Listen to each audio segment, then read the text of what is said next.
In the shadows of Formula One's glittering paddock, where billion-dollar decisions are whispered behind closed doors, a private conversation has finally been dragged into the spotlight.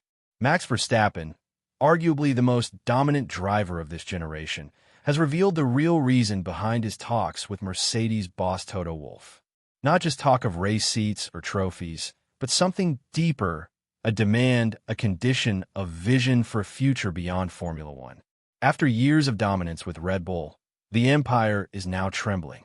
The once-invincible car is faltering, and Verstappen, ever the perfectionist, is no longer sitting comfortably on the throne. He's 69 points adrift in the championship. Red Bull is down to P4 in the Constructors, and the whispers of a Mercedes switch have transformed into something much louder. And if you're a fan of drama, strategy, and shocking exits, then this is the episode you can't afford to miss. Hit that subscribe button and turn on notifications because this is the stuff the teams don't want you to hear. Let's break it all down. Let's dive deeper into the biggest story currently shaking the Formula One paddock. The one involving Max Verstappen, Mercedes, and the conversations that were never meant to reach the public. At first glance, this might seem like just another round of silly season speculation. Verstappen and Wolff. Surely they're just being polite. But then Verstappen confirmed that talks with Mercedes had indeed happened, and not just casual paddock greetings. These were in-depth, calculated conversations about the future. And most shockingly, Verstappen himself revealed the terms that he laid out for any potential move. This isn't just about who's sitting in which car next season. It's about control, power, vision, the battle between personal freedom and corporate structure. According to Verstappen, the conversation with Toto Wolff was the first time the two had really spoken since the controversial and heated 2021 title battle. There was unfinished business between them. But this wasn't just about patching up old wounds. It was about exploring the possibility of a future partnership, one that would need to be very different from the rigid, tradition-bound structures Mercedes is known for. Max laid down a clear condition. Any team he races for must accommodate his life beyond Formula One. That means giving him the flexibility to pursue other ventures like sim racing with Team Redline, brand collaborations, and personal projects that don't necessarily align with a typical F1 driver's lifestyle. He doesn't want to be just another cog in a massive corporate machine. He wants autonomy, and that could be a major sticking point for Mercedes, a team known for its disciplined structure, hierarchy, and strict brand control. At Red Bull, Verstappen enjoys a rare level of freedom. He races when and how he wants, participates in sim events, and shapes his own schedule outside of race weekends. Red Bull has built an environment around him, not just as a driver, but as a global brand. Mercedes, by contrast, is far more conventional. Their focus has always been on teamwork, unity, and tight control over public image. Verstappen's demand to continue operating as a personal brand may be non-negotiable for him.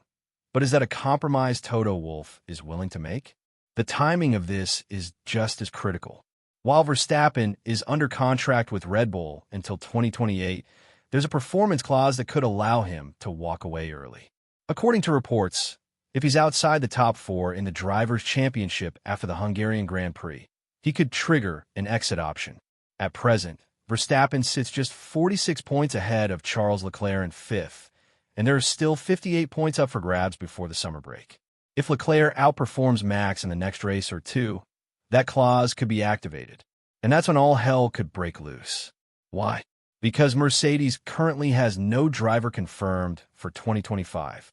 George Russell's contract expires at the end of this season, and while many expected him to be re-signed without hesitation, Russell himself has hinted that talks have been complicated by the ongoing negotiations between Verstappen and Wolff.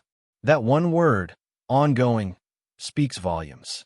It tells us that Toto Wolff hasn't shut the door. In fact, it may be wide open. And there's another layer. Rising star Kimi Antonelli, Mercedes' golden junior talent, is waiting in the wings. Wolff has backed the 18-year-old prodigy heavily, and many insiders believe Antonelli will be promoted for 2026. If that's true, and Verstappen also joins, Russell becomes the odd man out. This creates a domino effect. Russell, whose loyalty to Mercedes has never been in question, could suddenly find himself out of drive. Former F1 driver Johnny Herbert has already suggested that Russell's most realistic landing spots are Aston Martin or Alpine.